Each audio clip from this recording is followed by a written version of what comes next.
I must stop clapping. I do that every time. In today's video, we are going to be talking about gut health and what we can do to improve our gut microbiome, which in turn really helps improve our overall health.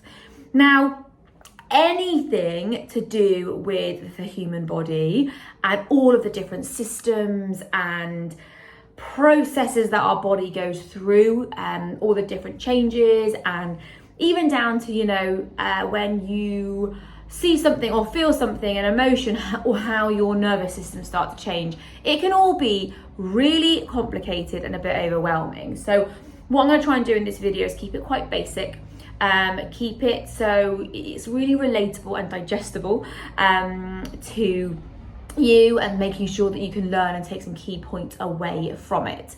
For example, there's the names of bacteria are so hard to pronounce, and actually sometimes you don't really need to know all those ins and outs of those different names. So we're going to go into what we can do to get our gut microbiome happy, and this is, we're looking at somebody who might just have your normal gut problems, maybe a bit of bloating, a bit of constipation.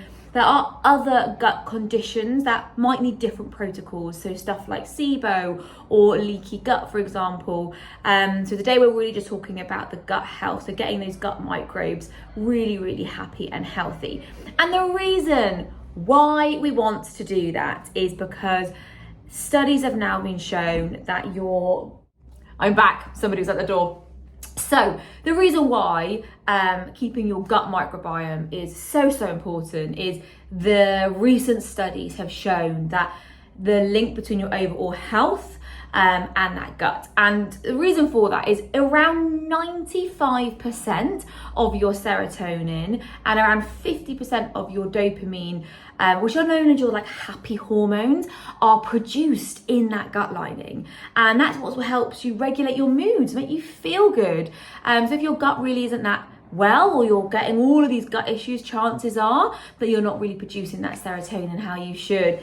Your immune system, around 70-80% of your immune system is hosted in your gut microbiome. So, if you don't want to be getting ill regularly, if you want to not get the common cold, fight disease, really important that you are starting with that gut health.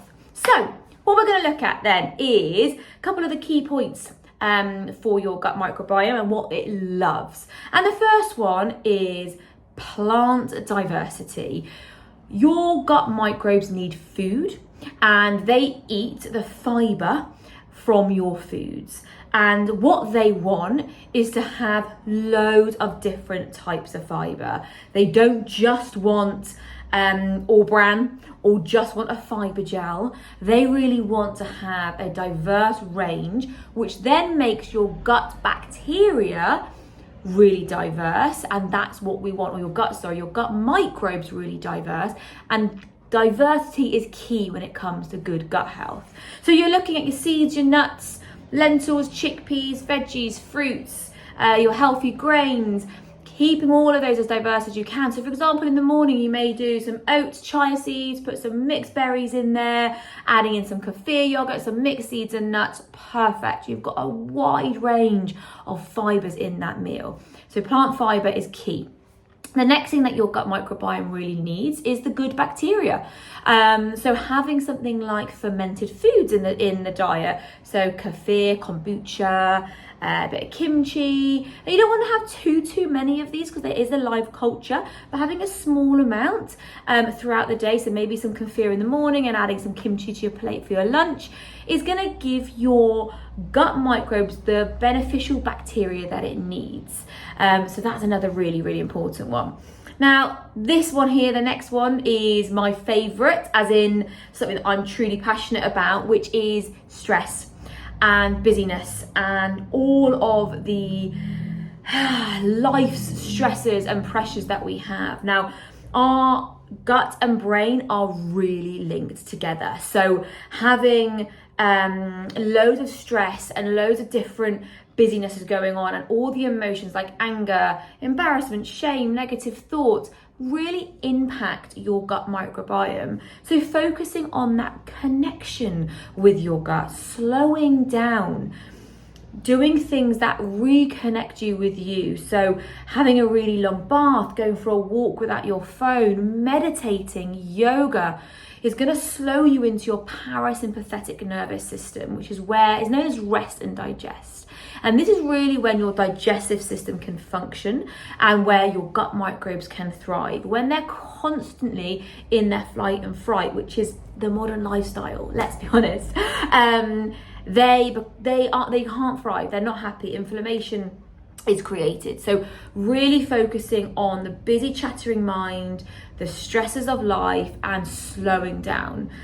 Another one is sleep. So having really good quality sleep. It's not always about the quantity, it's about making sure you're getting quality sleep is really important. This is when your body repairs, rejuvenates. And it's also when you suppress cortisol. So if you're getting really low sleep, really broken sleep, your body's going to struggle to repair and suppress that cortisol. And then you're going into another day with the same tiredness, stress, loads of cortisol in the body. So focusing on sleep is also a real key one.